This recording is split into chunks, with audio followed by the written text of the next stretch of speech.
First of all, thank you, ladies and gentlemen of the press. On myself and my friend Mike Freeman want to share some information with you. I want to begin with a reminder, and that is that we're here today because George Floyd is not here. He should be here. He should be alive, but he's not. About 9 days ago, the world watched Floyd utter his very last words, "I can't breathe," as he pled for his life. The world heard Floyd call out for his mama and cried out, "Don't kill me." Just 2 days ago, when I became the lead prosecutor in the murder of Mr. Floyd, I asked for time to thoroughly review all the evidence in the case, and we looked at the evidence that's available, and the investigation is ongoing at this time. I also said that I know it's asking a lot of people to give us time, particularly people who have suffered for decades and centuries of injustice, to be patient. And yet, we did get that time.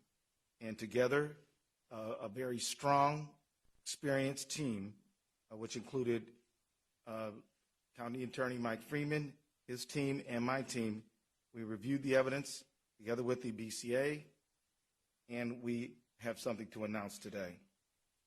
Before I announce it, I want to say thank you for the patience of the people who they've shown me and our entire team in pursuit of justice, and I'm here to make these announcements right now.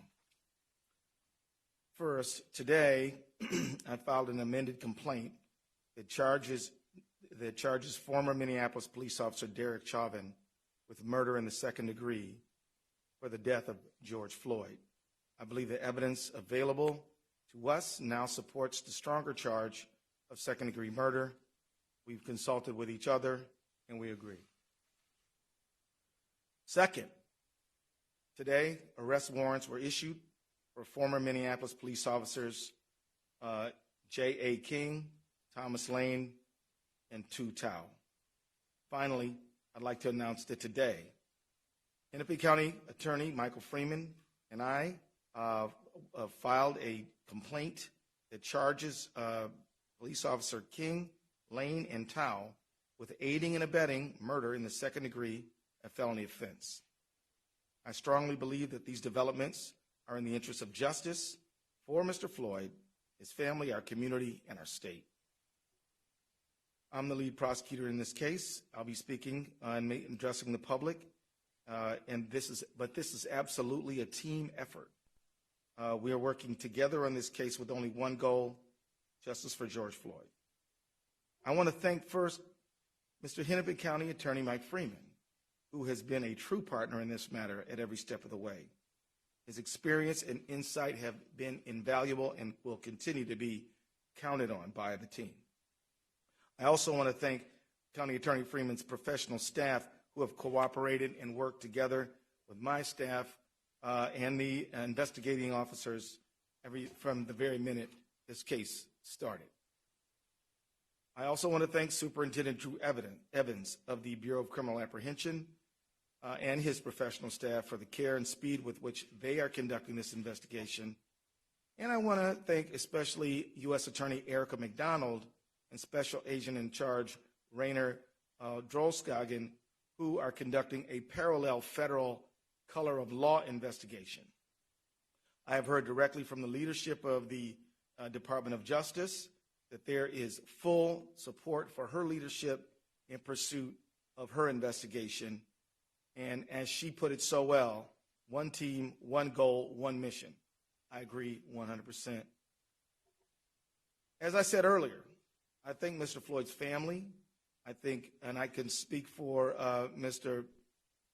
Freeman and I jointly thank them, along with U.S. Attorney McDonald. We thank the community for their patience in allowing us the time and space we need over these days to lay these charges. As it is so hard to do, I now ask for continued patience. This case continues to be under investigation. We will not be able to say very much publicly about the investigation, except that we encourage anyone who believes that they have evidence in this case to come forward and to be cooperative with the investigation. As we develop the case for prosecution, which will also not be able, we will not be able to say very much publicly about it, because our job is to seek justice and to obtain a conviction, not to make statements in the press, but to do our talking in court. So I ask for your patience again while we limit our public comments in pursuit of justice. I also ask for your trust that we are pursuing justice by every legal and ethical means available to us. I also want to add a word of caution.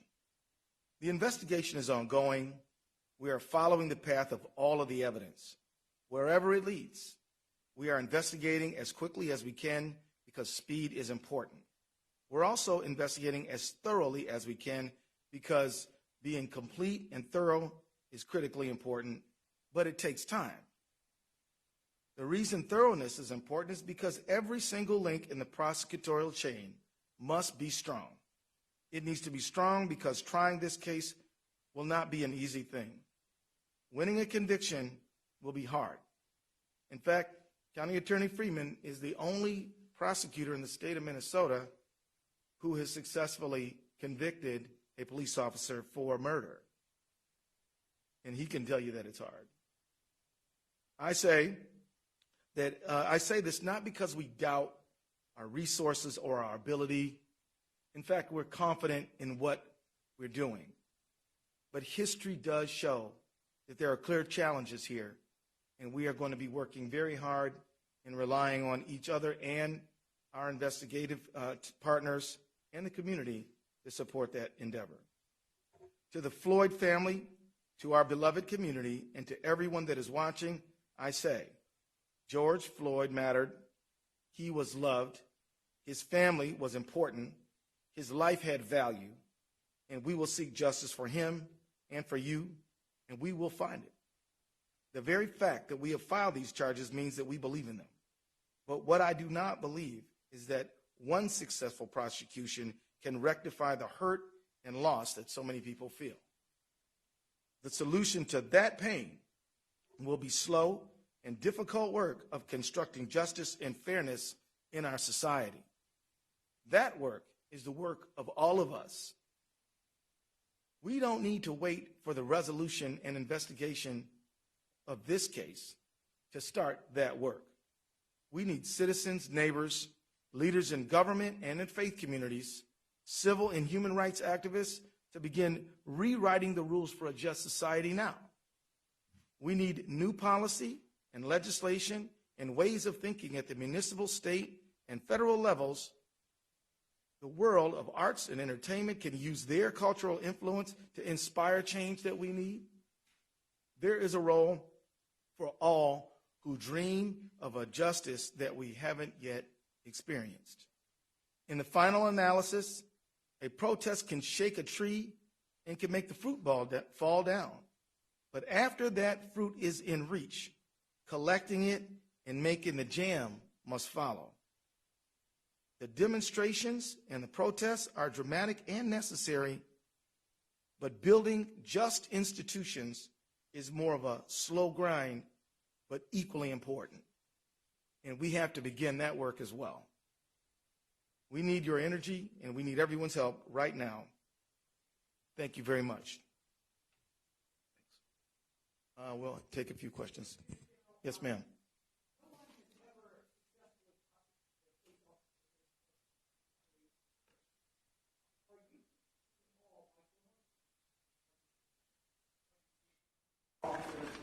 We heard acquittals, which acquittals in other cases, notably Rodney King case, which is just has created massive protests and massive rioting, massive protests, and massive unrest. We believe we have a duty to charge the charges that fit the facts in this case when we have done so. And so our concern is to put all the energy we can into putting forth the strongest case that we can without fear or favor of anyone or anything. These charges are based on the facts that we have found, and we're going to pursue them.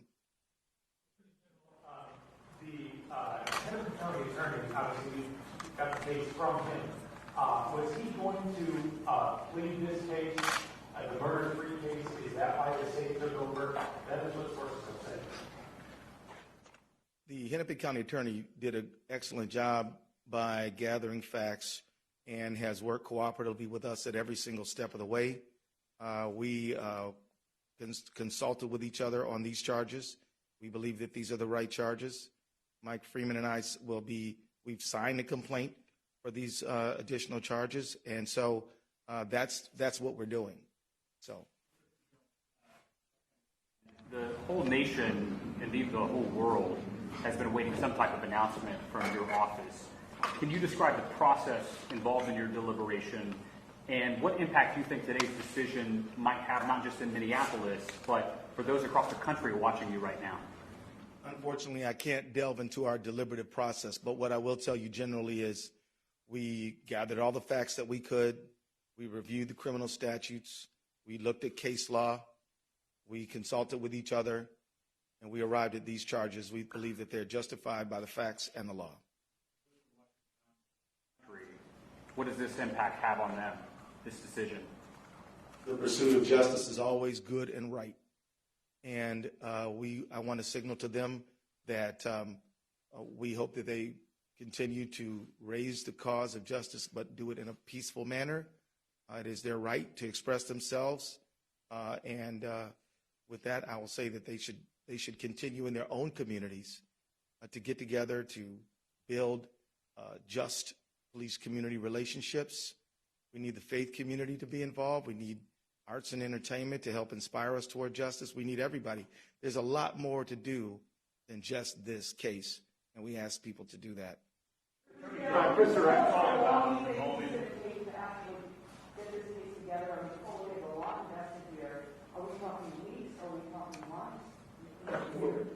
I want to thank you for asking that question, because part of my comments were to help set expectations in a realistic light.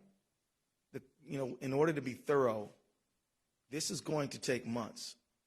And I don't know how many, but it is better to make sure that we have a solid case, fully investigated, researched before we go to trial than to rush it. So it will take a while, and I can't set a deadline on that. Way in the back. Attorney General, Chris Rexman, Carolina. The Floyd family had asked for a first-degree murder charge as well as their attorney. You decided to charge second-degree unintentional murder while committing a felony. Can you explain what that charge means, unintentional murder versus second-degree intentional murder, please? Well, according to Minnesota law, you have to have premeditation and deliberation to charge first-degree murder. Second-degree murder, you have to intend for death to be the result. For second-degree felony murder, you have to intend the felony and then death be the result without necessarily having it be the intent. So that's the state of the law. The felony would be we would contend that George Floyd was assaulted, and so that would be the underlying felony. Do you accept any plea deals in this, or do you expect all four to go to trial? And secondly, when will the body camera footage be released? I really don't have any idea of what plea negotiations or anything like that. That's simply way too early to begin that conversation. At this point, we are preparing to try this case. If something else happens along the way, we'll see. But at this point, we don't have any plans in that direction. Body camera footage? That is something that I don't have anything to report right now. At this time, we're focused on investigating the case. And so I think at this time, I will consult with the BCA and other partners on the case, and we'll come to a conclusion about that. Again, we believe in transparency, but we also believe in a thorough investigation, most importantly. General, have the three officers been taken into custody? I'll allow Mr. Drew Evans to address that issue. Yeah. Good afternoon. My name is Drew Evans. I'm the superintendent of the Minnesota Bureau of Criminal Apprehension. We are in the process of taking the officers into custody. I can report that one is in custody now, and the other two we are in the process of taking into custody and expect them to be this afternoon. Could you share about, have these officers provided any statements to your investigators, which traditionally happens after a death in custody? Have you spoken with them? I will, as the Attorney General said, we can't speak about all the details of the case other than what's really in the complaint at this time. I will tell you with any investigation, as I've told you all from the very beginning, we have teams of investigators from the BCA jointly investigating this with the FBI, trying to obtain all information. In this case, I will tell you that is a regular course of all of our investigations to attempt interviews with all of the officers. We have interviewed numerous individuals in this case, and additional information will be provided as we move forward. Attorney General, do you have the folks you need to do this, or will you be seeking some sort of outside counsel or special counsel as you're authorized to do under the law? At this time, I believe we have the team to complete this work. I would like to just introduce David Voigt as well. He is a deputy at the Attorney General's office. He heads the criminal division, and he has the lawyers to get this done. And also, we have some experienced lawyers at the Hennepin County Attorney's Office. We're working on this thing together. In terms of the timing of this decision, I know the Floyd family was hoping to be able to have more information on these charges before the memorial tomorrow. How much did that factor in your decision, as well as the protests with them calling for these across the country as well and growing access? You know, I could say that I did not allow public pressure to impact our decision-making process. I was prepared to withstand whatever calls came. We made these decisions based on the facts that we have gathered since this matter occurred, and made the charges based on the law that we think applies. But that's my answer. Yeah.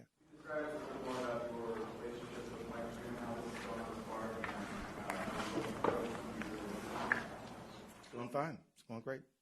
I spent a lot of time in Hennepin County when I was a trial lawyer myself, and I know all the lawyers there. I respect them all, admire them all, and we're going on fine. Can I introduce you? Okay.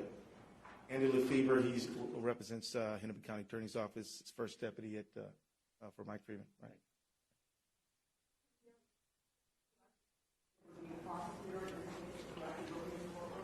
No, that I'm going to let the people who prosecute cases every single day to prosecute this case. Now, it is true that I've tried a lot of cases, and I've tried homicide cases, but on the other side of the courtroom. The people who know how to prosecute, I'm going to let them do that work.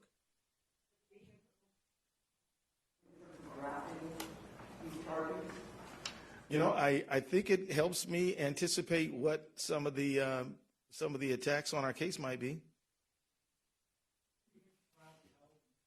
Trial here. I see no reason why we can't get a fair trial here. With the charges that were just filed, my math is correct. Do the three officers now face the potential same maximum sentence as Officer Chauvin? Yes. Well, yes, sir. I apologize if you addressed this before, but does your involvement in this case now put you on the sidelines in terms of the legislative process and working for police reform legislation? No. I'll continue to do all the duties that I have, which involve legislative, which involve a lot. We've been very active in the civil space. We've been active in representing state agencies and government. I'll continue to supervise that as I always do. But I feel very confident in it because I have excellent professionals who are going to be focused on this like a laser beam every single day. Attorney General, could you just take us into that room when the decision was made for you personally, for this case, filed these charges, the moment you had personally? I feel a tremendous sense of weight. I feel this is a very serious moment. I can honestly tell you I take no joy in this, but I do feel a tremendous sense of duty and responsibility. Are they going to be at Oak Park High in max security, or are they going to be put somewhere? I don't know the answer to that question. Maybe. I would just answer that in terms of that is left up to the various sheriffs that we work with on this. They make, as Commissioner Schnell noted the other day, security decisions in the best place for everybody in light of everything that's going on right now in the Twin Cities. Again, those are decisions based on the analysis of the sheriff, and they work closely with the Department of Corrections to make sure that they have everybody in their custody where they should be based on safety assessments. Thank you all very much.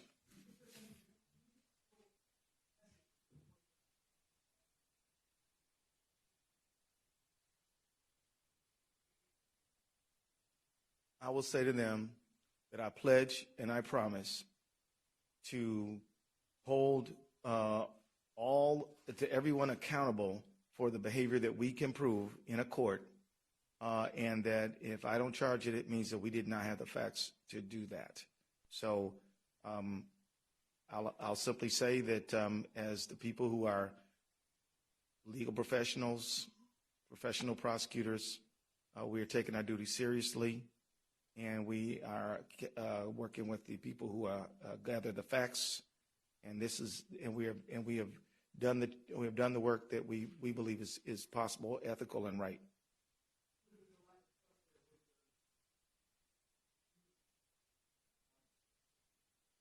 Yeah, well, I mean, look, let me be honest here. I mean, our country has under-prosecuted these matters in Minnesota and throughout the country. And so I think the trust is a result of historically not holding people who are public guardians accountable for their behavior in situations where we should have. So that, I think, is the origin of the trust problem. But we can't control the past. All we can do is take the case that we have in front of us right now and do our good faith best to bring justice to this situation, and we will.